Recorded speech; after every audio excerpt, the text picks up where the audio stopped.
Well, would you look at that? New JJK dropped. What's up, guys? That guy with a... Oh, thought I lost it. Pencil here from Fat and open to...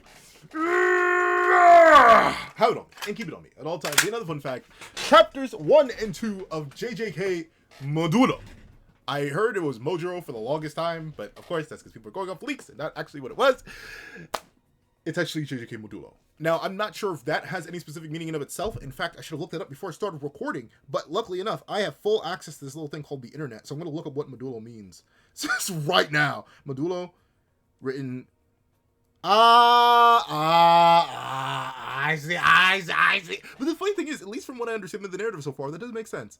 Modulo, often written as a simple percent, refers to the remainder after the division. So, like, if it's the remainder... In computing mathematics, a modulo operation returns the remainder or signed remainder of a division after one is divided by another. Essentially, if it is the remainder, I'm supposed this is supposed to be like the remainder of Jujutsu Kaisen. But if I had one thing to say about that, JJK Modulo, Jujutsu Kaisen Modulo, is way more than the remainder because of its structure. Now, notably, you may be wondering, hey, Pencil Man, why are you acting as if you already read the first two chapters?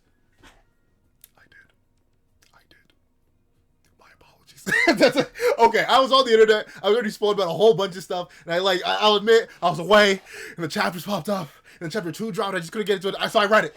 All right. I can't help it. And thusly, this first review, which will be a dual review naturally, it is chapters 1 and 2 review in the title. I'm pretty sure, gosh darn it, editing me and or posting me don't mess this up. But with it being the case, I'm just going to talk about the two chapters as a whole, and then every other chapter forward will be a return to an old format. Because apparently, I'm hearing mixed things, whether this is a short serialization, as in it won't actually be like a long-running series, and or it is a long-running series, whichever one it is. I'm going to be doing live reactions for JJK Modulo for patrons and members exclusively, so they can join the Fortnite reactions, because the patrons and members deserve more for how much they put up with you, boy. Because gosh darn it. But with that being the case, in general, why do I think JJK Modulo?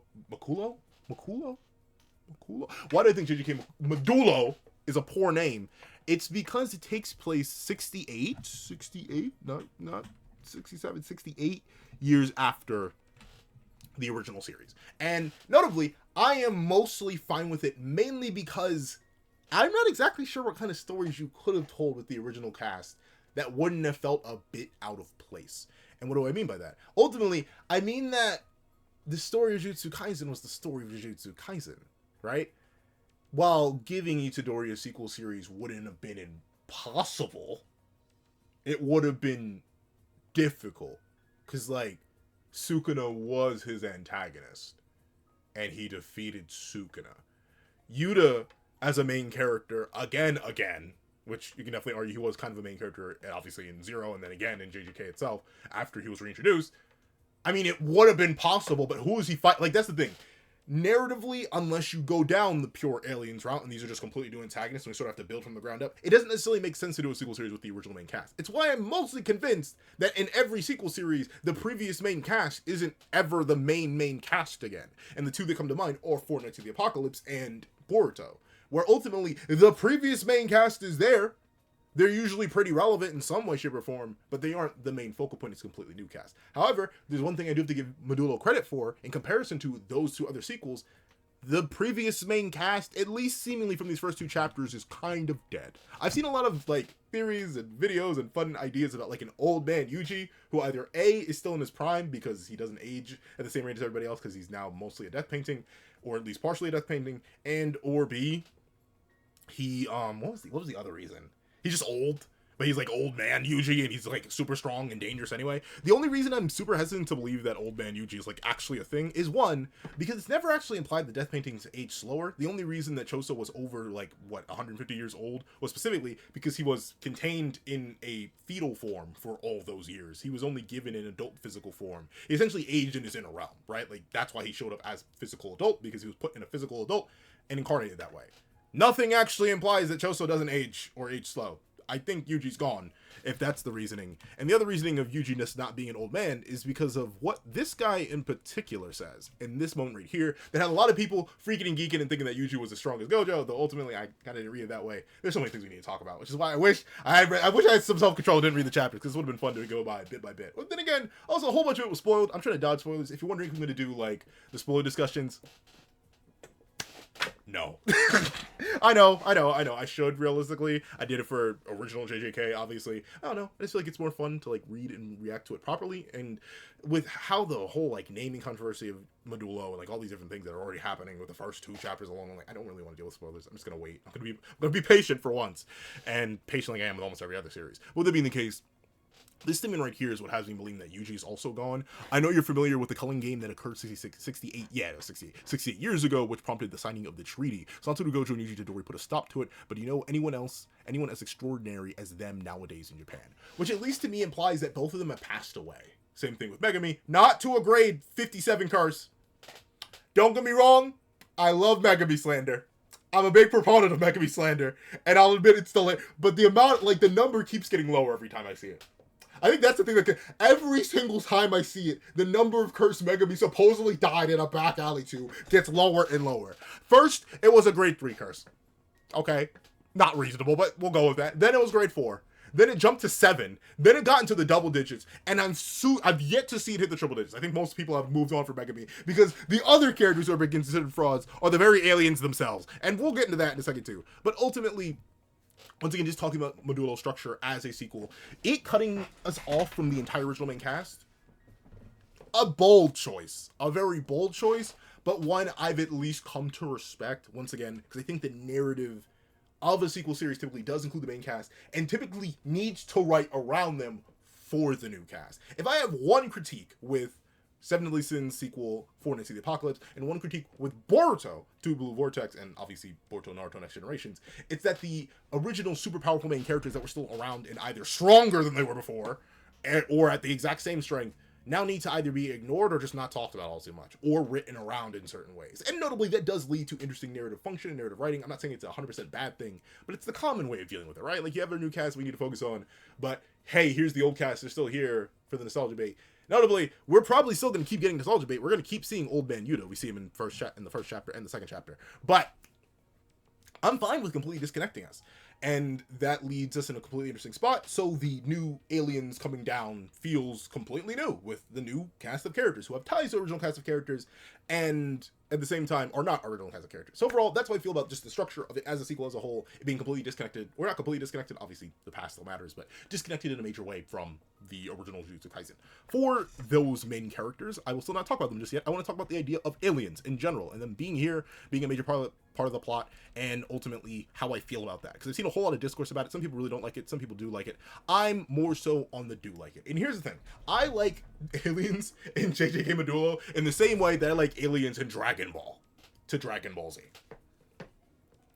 On a fundamental level, I'm squinting at it. I'm like if I had a shark, or like a shark plushie or a shark toy, I would literally change the camera angle and show me jumping over it. But at the same time, I don't mind it because of how alien JJK seemed as a series already. Because let's be honest, we never got an explanation for the origin of cursed energy. Never did. That was not the, like, unless I'm misremembering, I haven't reread all of JJK in a while, we never got an origin for it. And we especially don't know why it only existed in Japan for the most part and occasionally spawned elsewhere, like in Africa. No, never got an explanation for that. And obviously, the aliens themselves have an explanation for it, as the opening page really dictates. It seems there are people in Japan who have power similar to ours. So notably, aliens existing in this universe, fine with me. Them coming to Earth at this point, hilarious. And it's hilarious because of the agenda that spawned from it. Everybody and their mama is making jokes about the Sumerians specifically waiting until every single top tier is literally dead to show up. Like, literally, chapter opens with Yuta's actual real-life death. And then... okay. One more thing about the old cast. Yuta outlived Maki. I don't like that, even if it does make sense. It may be like, wait a second, what does that mean, Pencil Man? Maki was, like, severely physically damaged a lot. Like, she was burned alive and impaled multiple times. And, like, sure, she could heal. She had a healing factor. And she is, like, the prime physical state of a human. And Yuta also went through extreme damage. But notably, I can give it that. You know, Maki probably went through, like... Then again, had Yuta was literally sliced in half. I'm not sure how I feel about that then. But essentially, I'm kind of sad that Maki died first. I get, like, narratively why Maki had to die first. Because ultimately, she couldn't pass anything down other than, like, her sister. And, like... the SSK, we don't know where that is, by the way. We know where the ring is. And notably, we also don't know if Rika's actually still a thing. There's so many things that we don't know. I feel like I'm all over the place. This is why I like to review things bit by bit and piece by piece. Back to the aliens. I just find it funny that everyone has come together and agreed that the aliens are all frauds prematurely because they waited for every single top tier, including Old Man Yuta, to die. Like right after he perished. Now they're here. And now they're showing up, showing out, going crazy, going buku bonkers. That is hilarious. But the aliens as a concept, I'm mostly fine with. Like I said, feels like Dragon Ball to me. We never really got an explanation for it. And notably, with characters like Tengen, characters like Sukuna, characters like Kenjaku even in a way, the idea of there being extraterrestrial beings of great intelligence and the universe itself being a lot larger than we think, I'm perfectly fine with. Do I wish there was more extrapolation on Earth specifically? As if, like, maybe there wasn't just cursed energy in Japan, but there's cursed energy not just in Africa and Japan, but then there's cursed energy developing in South America, and then North America, and then Australia. Like, do I wish it was, like, more Earth-centered? Kinda, sort of, but the one thing that Jijiki did establish is that cursed energy was localized to Japan and that one spot in Africa. Like that's the thing. They went out of their way to establish that. So I get why, if Gege wants to keep to the consistent world, but they kind of had to go to the heavens. And notably, the reason I extra don't mind it coming from the heavens is because it does twofold things. Number one, it sets up the Sumerians themselves as a hypothetical threat that we're going to have to deal with, which, you know, I'm always fine with aliens being threats. Bada bing, bada boom. Shock horror. I'm a Dragon Ball fan. But the other thing that I appreciate is very specifically, they're refugees.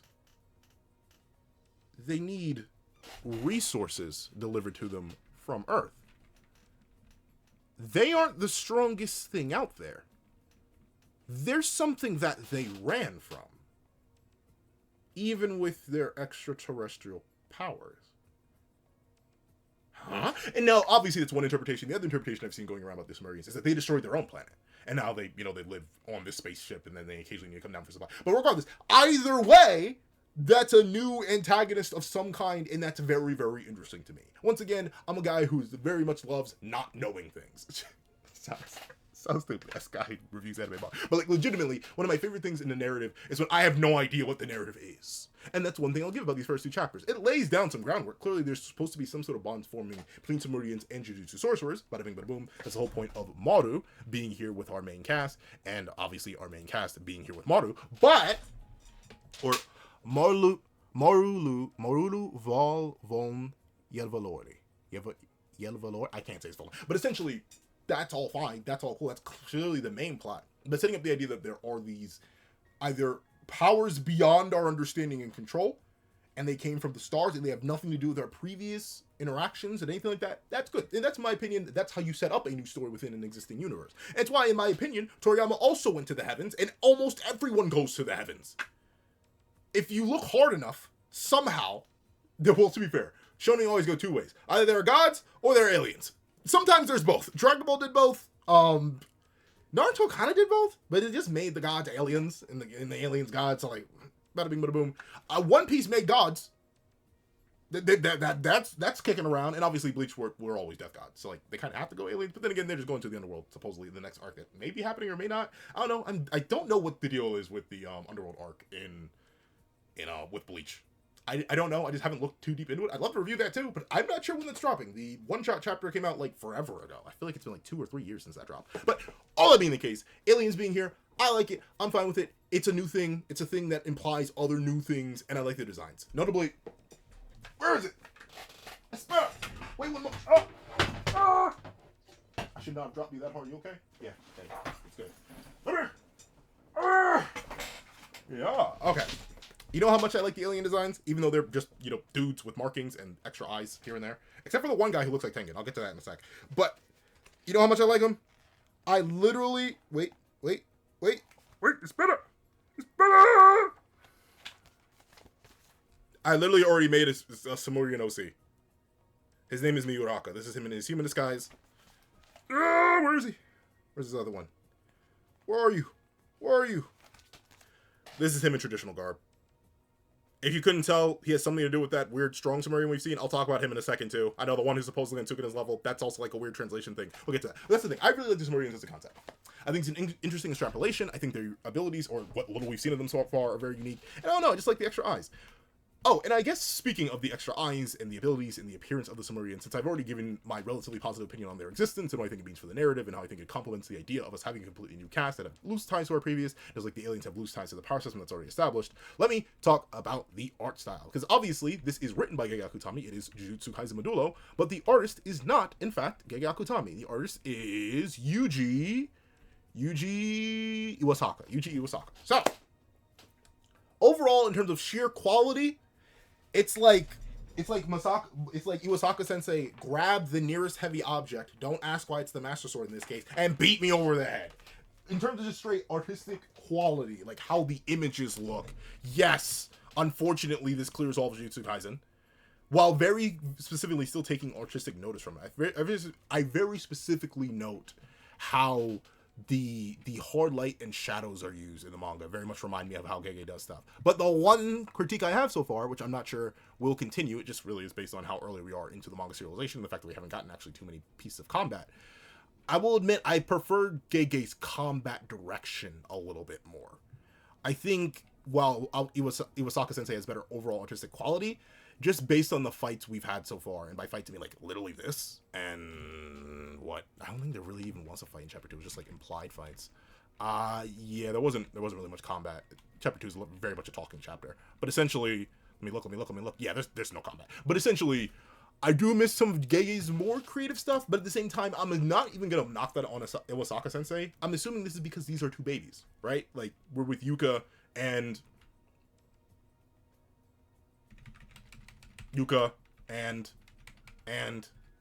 Tsurugi. There we go. Oh, sweet mother mercy. But we're with Yuka and Tsurugi, right? So like they're babies, right? I'm not gonna expect any crazy next level combat. And of course, I'm coming off the end of the Shinjuku Showdown as my like metric for combat in JJK. If I were to actually go and reread the first chapters of JJK, I'm assuming it'd be on a similar level because that's where these characters kind of are. So I don't even, because I've seen that, I'm not alone in that. A lot of people are missing Gege's like paneling and direction for artistic combat, but like we are currently dealing with bums fighting other bums. So I'm assuming the artistic license for Iwasaka Sensei is only going to go higher, and they're probably going to take even more inspiration from Gege's art. And I wouldn't even be shocked if Gege does some storyboards, right? Like, I know there's some artists who, like, will literally go out their way, do story, or some writers who go do storyboards so the manga artist knows what to do drawing-wise. So I wouldn't be shocked if Gege's art will, or at least their art direction for combat, will end up coming back. In terms of the art itself, I just think it's gorgeous. Shock horror. Pencil Man sees pretty pencil art. Or not pencil art, manga art, and it's like, darn, it's good. Where it compares to the rest of the Shonen Jump lineup, hold on. Let's see. Shonen Jump. Better than Boruto, at least in terms of all the stuff I review. Better than Boruto. Better than Chainsaw Man. Not as good as Dandadan, because Tatsu Sensei's a monster. I read One Piece. Honestly, I think it's better than One Piece. But notably, I only read One Piece because of Gambler. Medulo's Peak. I think in terms of artistic quality, better than Kagurabachi, but like I mentioned, action-wise, Kagurabachi is just way better. Spy Family, I think is better. I don't review it, but I still do read it. Sakamoto Days, I think art quality-wise, once again, it's the same thing as Kagurabachi. Art-wise, I think Medulo's better, but I think Sakamoto Days has better action direction. Ichi the Witch, ooh, this is a battle. Ooh, this is actually low-key a battle.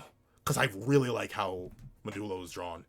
But I think I gotta give it to Ichi the Witch. I just love Sensei's art in Ichi the Witch. Blue Box, I think it's weirdly comparable. I think, look, these have such different stylizations to them that I think I appreciate Blue Box's like extra details more, but I overall like Medulo's art style more. And then let me see, what other series? Shinobi Undercover, better. Medulo's better. I read this kind of sort of, like, I haven't read the last couple chapters, it lost me. But better. Order of the Flame, better. Martial King. We aren't going to talk about Boichi, that man's a monster. But overall, and like Fortnite's better. Like notably, in terms of sheer artistic quality, yeah, Medulo's actually really, really up there. Yuji Iwasaka Sensei is a fantastic mangaka on like every single level in terms of sheer art. Even their coloring, fantastic. So art-wise, you're going to hear no complaints from your boy. It's a feast for the eyes. Now, what else do I need to talk? Oh, wow. I should probably consider I've been talking about like the setup and how it relates to JK and how I feel about the setup and the aliens and all that. How about the actual two main characters, Tsurugi and Yuka? I will admit, I'm gonna need some suffering. I'm gonna need some real suffering. Some real proper juicy suffering. Not some systemic suffering. Someone's gonna need to lose an arm. Someone's gonna need to get punched in the face. Mahito, where you at? No, I'm kidding. No, I'm not. But ultimately, Yuka Okotsu is clearly my fan favorite so far. Literally just because I like her struggle. Even though I don't really relate to it all. Because I'm the older sibling. And let's say I'm still better than my younger sibling. That's not his fault. He's just not fully grown yet. Give him a few years, he's gonna be stronger and taller than me. That really is how it be. But literally, look at the character I drew, and like literally, it was this character who got me like, okay, enough pencil work. Because as you can see, I got a little lazy. I was like, yeah, I love drawing with pencils. I am that guy with the pencil. Let me do some pencil work. I was like, actually, you know what? No, fine. Let's lock back in. And I immediately went back and did ink. I drew Yuka first. And you like pencil. Why do I like Yuka so much in comparison to Tsurugi? Well, one, because I just think her story is just a bit more interesting than Tsurugi's so far. Tsurugi's whole thing is that he wants to prove himself strong so he can give up the ring. Yuka wants to prove herself strong so she can get the ring in the first place, which just seems more interesting to me. I like the idea that Yuka lost something. She was invested in this heirloom that she directly was going to receive from her grandfather, and doesn't help that she lost it due to the functioning of the Jujutsu Society. That's really, really nice. Now, notably, this isn't a downplay on Tsurugi, but notably, it feels like the chapter goes out of its way to set Yuka up more as the character you're supposed to care about and feel bad for more in comparison, especially considering she loses the fight to Tsurugi. However, I'm not saying Tsurugi isn't in fact an uninteresting character. I just think I like Yuka's story more because Tsurugi has his own interesting complex. Notably, as a person who loves both of his grandparents, I find myself identifying a whole lot in being a grandma's boy with Tsurugi. The idea that he relied so much on her, he wanted to be so much like her, and he ended up being somewhat like her as a sorcerer without cursed energy, even though I'm thinking, based on the fact that he can use Bato-style sword drawing, I 100% believe he's capable of using cursed energy. He's much more like a beginning of series Maki, not necessarily a completed Maki. He just has very low amounts of cursed energy. I think that's really, really neat. And I do like the idea that it was his inspiration to be like his grandmother so much that he wants to be strong, and he wants to be strong enough to give up the ring. They both have a very interesting dynamic, all based around a relic and legacy of the past, which I think plays really interesting to both of these characters. Now, for the whole idea of progress, I admittedly went on a mutuals comment section. I was like, not too much has changed overall in Jujutsu Society, and I'm half right, half wrong about the comment. Now that I've reread a little bit more and I've thought about it a little bit more and I've seen more discussion about it, I think Jujutsu Society has changed. It just it's Jujutsu Society has changed, but not fully. Kind of, sort of. It's a little bit weird. Mainly because it's very important to note that before, they get into the big bad battle with the teleporting guy, Yuka goes out of her way to mention, okay, we now know, let's just do like Tsurugi and report back to Usami. Then we're done for the day. Notably, they're reporting back to Usami, who I'm assuming is the child of Usami from the first series that we never actually got to see, but saw in volume extras. They're going to actually go tell an adult when these things are crazy. Sure, the kids are still sorcerers. The kids are still out there fighting for their lives, but they're in much more like realistic and safer positions, kind of, sort of, when they can report to adults who will come and handle the big bad scenarios. It's our teenagers' choice to run into these big bad battles, so that's the thing. The reason I said it was so similar to the same is, one, because, kids are still fighting the battles of adults in the first place, but also for the idea that it seems that Yuta and Yuji and Gojo's whole idea of the elders and these clans controlling everything shouldn't really matter. It just didn't really stick, at least, because this whole scenario around the ring in the first place. This ring belongs to you, starting today. But why? Because you need it the most. I don't need something like that at all. It was the Gojo clan's decision. What you want is irrelevant. So, goes to show, these kids still have very little control over their lives. They're not only just made to be sorcerers, but ultimately you can definitely argue a point of that was based on what they own want. They were raised in a sorcerer family. But also, the Gojo clan, this very vague, very poorly established thing, still controls the lives of these poor kids. And that is also unfortunate. And another reason why it's unfortunate is because of the context of the ring and what it says about Tsurugi and his position, despite being the eldest child. The ring isn't necessarily meant for someone strong. It's meant for someone weak, as his mother says, because you need it the most. Tsurugi, being one with low curse energy, needs the warding charm, the protective ring, which essentially means you are still viewed lesser if you don't have cursed energy, and presumably, Tsurugi doesn't even have a cursed technique, if I had to hazard a guess, considering he's using the Bato-style sword. Wait, too far! But considering he's using the sword drawing, and it is actually Yuka pulling up with a sword technique, Biting Twist. They're in a really interesting position where they're like, flipped, where Yuka was considered strong enough because she has more cursed energy and presumably at least some sort of cursed technique that she couldn't have the ring because the ring isn't being viewed as like a memorial. What's up with the camera? Am I tweaking? I turned off the focus, which is why I haven't had to yell Zzzz! Into the camera because of the focus. And I feel like the quality's going down.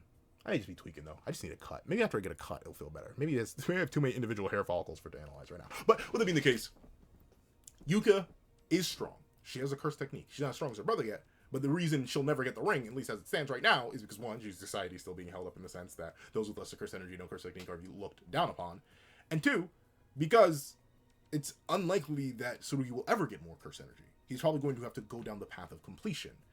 Now, of course, that would mean you could. But the thing is, though, and that is the beautiful complication behind these main characters, and why I'm so interested in the unknown of these two as a duo. One, because they are siblings, but they are very specifically noted to not be twins. They are not twin siblings. They are just siblings. As in, Yuka is younger, I believe, by I forget how much. Let me see. How old is Yuka? Yuka Kotsu, age 6. Grandpa's really Grandpa's little girl. Ever since Granny Maki passed away, you just seem to be getting weaker by the day. Yuta, give me the ring because it belonged to your brother. Oh, wait, are they twins? Am I tweaking? Are they twins? They're twins. Don't look at me, I didn't make the call. Oh, no, yeah. So there's only 1 year age gap between the two. But still, 1 year is enough. They aren't twins. So him being born with an incomplete heavenly restriction is debatable. I'm not even sure if he has one. Notably, I think he may have just been born without a curse technique. Because not only is he able to use Battle Style sword drawing, which we know Maki never did, at least not from what I remember. But also, I don't know how his completion process would go. And same thing for Yuka. I'm not actually sure what her curse technique is. Because she uses this claw technique. Where is it? If she goes to fight him, she doesn't use her curse technique then. But she then claps her hands, uses Savage Jaw Strike. And then it seems like maybe the claw thing is her curse technique. He uses a curse tool, Honoyagi, spark generated from the scabbard, guard infused in the blade, new style of sword drawing, biting twist. Like, she may just be reinforcing her fingers with curse. She may not even have a curse either. But essentially, she has more curse energy. She presumably always will have more curse energy since Tsurugi's more like Maki. Bada bing, bada boom. These things go the way they do. So I'm interested on how the whole ring plotline is going to be disseminated.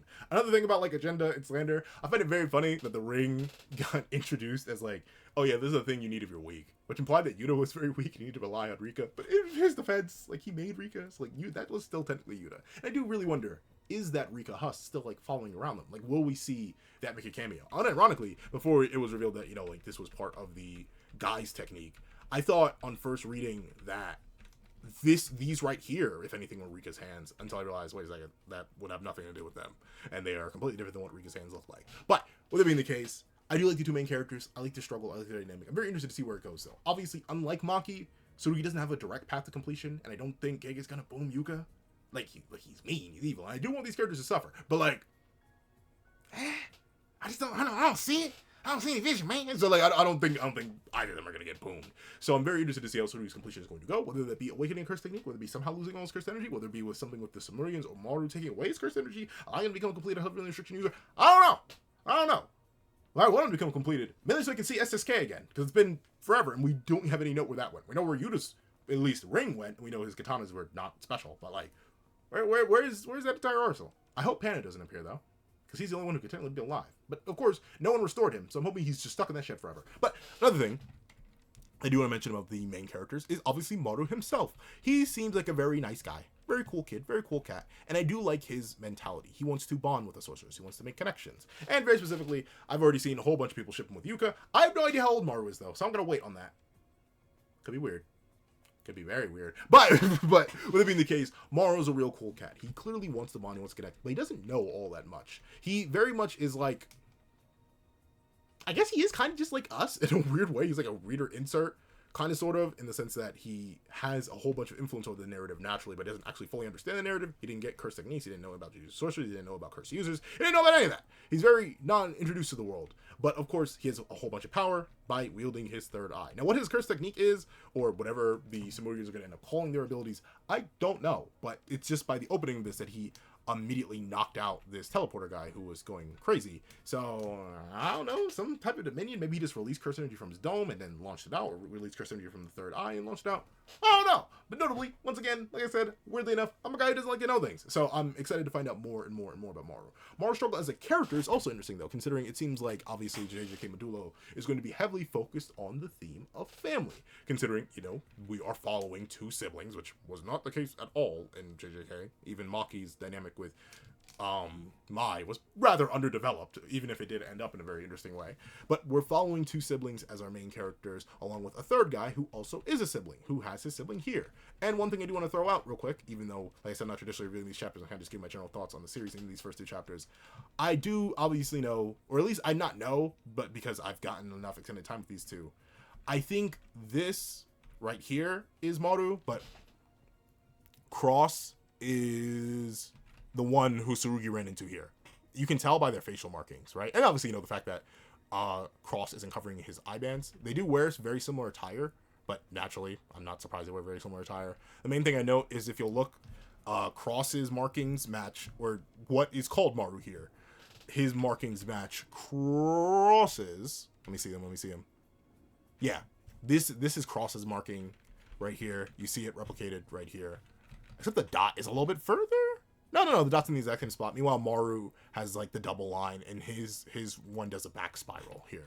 I'm very interested in what the markings mean. For my OC, I kind of just threw them on there because I was like, I don't know, anything kind of neat. But clearly, he ended up running into Cross, not Maru. So I'm assuming that Yuka's likely going to find Maru, because notably in this final interaction, Yuka was sent off. Meanwhile, Cross is here. What Cross is doing on the planet, though, is going to be very interesting, considering, they're only supposed to touch down for a limited bit. And I believe it was Cross who showed up here. Yeah. So this is even Cross here who's being introduced with this guy, who has also sparked a whole lot of discourse. And in fact, I might as well talk about that. This guy, I've heard two things. According to the original rough translations that were coming out, and at least according to like the original Japanese, I'm not sure who it was. I'm not sure if it was Miyamura or Lightning or someone. Apparently, this guy was meant to be separate, because obviously the aliens as a whole, there are 50,000 of them. They were established as a threat equal to Sukuna 68 years ago, which just goes to show how strong Sukuna was. But apparently, this guy alone is a Sukuna tier threat. The only reason I'm a little bit doubtful of that is they don't know what Sukuna look like. They don't have any accurate information on Sukuna, at least seemingly, because both Maru Yuka and Tsurugi don't know that Sukuna had extra eyes. Like, where was it even stated? I think it was start of this chapter. Was it start of this chapter, or was it later? Hold on, let me see. All diplomatic missions with aliens in Japan have been responsible as General Instructions aliens are treated a special grade on par with Roman Sukuna. Roman Sukuna was responsible for the scar on Grandpa's forehead, which, funnily enough, Sukuna is unironically kind of responsible, not responsible for that scar. That was Yuta himself. Let's see. That guy's trash, but you can trust his judgment. At least Japanese human trafficking, alien invasion, plus you see yourself. A lot of weird looking sources out there. Yeah, it's this line in the previous chapter where they said Maki or Grandpa and Grandpa took down Sukuna, which just is wrong. But Tsurugi himself says, I've seen some who are missing eyes, sure, but never one with extras. Even though Sukuna is very prominently noted for his extra eyes and extra arms, which is very, very weird. Mei did record the broadcast and the Shinjuku Showdown as a whole with her crows. She was literally making money off of it. No one kept that footage. No one showed Yuka and Tsurugi. They never found it themselves. I get them not being shown it as a child. It's probably very visceral. Like, they're now Jujutsu sorcerers. Do they not actually have like an accurate description of how powerful Sukuna was? Did no one tell anybody? Did no one write anything down? Like, I don't know. For how advanced technology has gotten over the 68-year time scale. Like, we literally see Yuka start interacting with holograms. I don't think they actually know how strong Sukuna is. So while I've seen a lot of people either glaze or anti-glaze this man on the more just as powerful as Sukuna statement, and whether that is, a mistranslation thing, and it's just meant to be all the aliens, or he himself is meant to be as powerful as Sukuna. Regardless, I'm going to take it with a grain of salt, because characters in the narrative are supposedly saying this. Regardless, there's no narrator saying this guy's on the same level as Sukuna. I don't buy it, mainly because I don't think they know what Sukuna was like. I don't think there were good records kept of the Shinjuku Showdown. Which once again may play into the idea of society, and like the Jujutsu Society as a whole wanting to hide that incident, but like it's clearly notable enough that they know about it, but they don't know the exact details of it. I don't know, but then again, this random guy also know that Yuji was a big part of it, and Goto was a big part of it. I don't know. It's very strange stuff, I will admit. Let's see. I covered the main characters, how I feel about them. I covered how I feel about the Sumerians and their introduction to the narrative. What else did I say? I covered the fighting. I think I covered almost everything I want to talk about. Right? I guess I could just go into like specific chapter details and character dynamics. Oh, though this is the one guy I want to talk about. Like I mentioned earlier, why I feel like the aliens are more organic, or at least they feel rather organic in their introduction, is not only because of this guy's loose resemblance to Sukuna, just because of like, the build and everything, but also this guy right here, who very much reminds me of Tengen, except Tengen, had 4 eyes. Once again, because Sukuna's form is considered the optimal form, so these guys are looking more optimal. This guy looks very Tengenified, except, Tengen looked shockingly enough, less human than this guy, even though this guy only has a third eye. And it does seem to be true, though, that each of the aliens only has a third eye, making Sukuna still an exception of an exception, along with Tengen, as they both had 4 eyes, not just 3. There we go. I'm trying to think, though. That may actually be it in terms of all my opinions of the first 2 chapters. Because I don't think there's much else to cover. I think we did good. Look, this didn't end up being an hour. Only 35 minutes. But, yeah, I think I kind of got everything. The nature of Usami is also going to be very interesting. I do wonder what his abilities are. We never actually got to see Usami, the actual original Usami, and actually never got much information on the guy. So seeing presumably his son, I'm guessing. Yeah, it's his grandson. I mean, it could be his grandson. It really depends. I don't know how fast it's implied that Yuta Maki. Let's see. 68 years have passed since the Shinjuku Showdown. Yuka, or Tsurugi is 17. 68 minus 17 is 51. Yeah, I don't think Maki and Yuta immediately got down and dirty and made kids and then had their kids had kids. So, I'm trying to think. Does it make sense for him to be a grandson? It may make sense, because Usami was a full-grown man. He may have had a kid beforehand, and then this could be the grandson that's now a full-grown adult. But, or it could just be Usami's son. Either way, he'll be interesting because they do report to him directly, and he's the one who assigned them Maru, so I'm interested to see how that plot line goes. This guy's introduction is going to be interesting. I wonder how he's going to play into it. Once again, though, I don't think the Submergers are actually going to end up as antagonists, at least not properly. I think whatever they ran from is going to end up as the antagonist. And I'm very interested to see the power growth of these two in particular, considering they have either a very high ceiling or a very low ceiling in terms of what they've shown so far. And that'll be exciting to see. And overall, I think that's kind of it. Right? Because I don't want to go too deep into like character dynamic stuff because we barely have any. So, overall, those are my thoughts on chapters 1 and 2 of JJK Medulo. This actually kind of came out like a double short review. It's actually kind of convenient for you, boy. So, overall, if you haven't already seen this video, please do me a favor and leave dropping new JJK in 2025. That's a whole sentence. Just leave dropping new JJK. Why not? Leave dropping new JJK. If you want to leave in 2025, go ahead. But dropping new JJK in the comment section down below. I did thank you so much for watching. Leave a like, share, comment, and subscribe. Make sure that notifications post you not miss out on any videos that come to the channel. Also, you can have a Patreon down below or use more me for as low as $1 a month. And these are exclusive videos, early content, and more. So now become a member of the channel for as low as $3 a month to get the same perks and more. Those perks include live reactions, so this Tuesday to review, live reactions of all my videos, and if you become a $20 Patreon or $20 member, you can order whatever video you want. Also, the link to my Ko-Fi down below. You drop 5 minutes for a short video, 2 minutes on video, or any beats at all. Any support is always greatly appreciated. Now, I'd like to thank you so much for watching. Once again, I hope you guys have a wonderful day. This is That Guy with the Pencil, writing off.